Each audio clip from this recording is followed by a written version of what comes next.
Bienvenue chers auditeurs dans ce nouvel instant de partage. Avant d'entrer dans le vif du sujet, j'aimerais que vous preniez une seconde pour vous.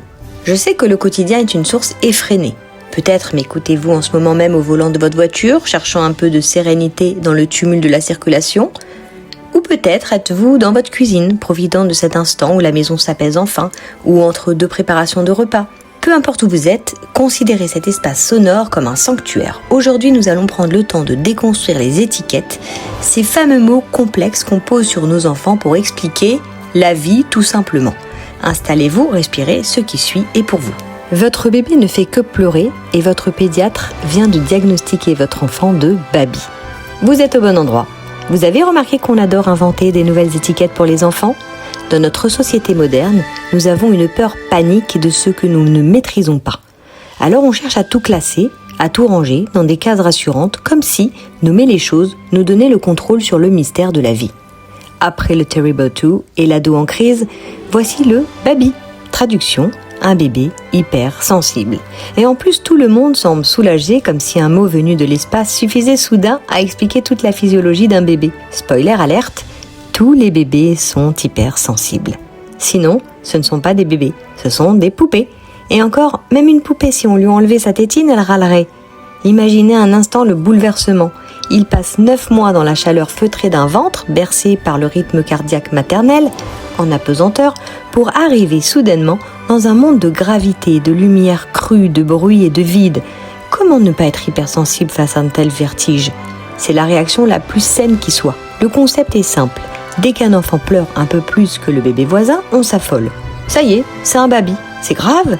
On va devoir le porter, le nourrir, le regarder, lui parler. Bref, s'occuper de lui. Quel scandale!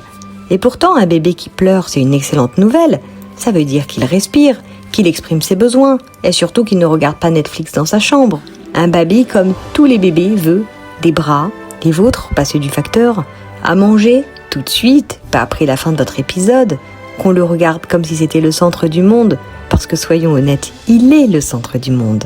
Et ne laissez personne vous dire que c'est du caprice ou de la manipulation. C'est de l'instinct de survie pur, inscrit dans leur ADN depuis la nuit des temps. Un bébé posé loin des siens était un bébé en danger. Lorsqu'il vous réclame, il vérifie simplement que sa forteresse, vous, est toujours là pour le protéger. La bonne nouvelle, ça ne dure pas éternellement. Environ 3 ans pour qu'il s'épanouisse dans un cocon rassurant, après quoi il saura marcher, parler et même vous dire non avec toute l'assurance d'un avocat d'affaires.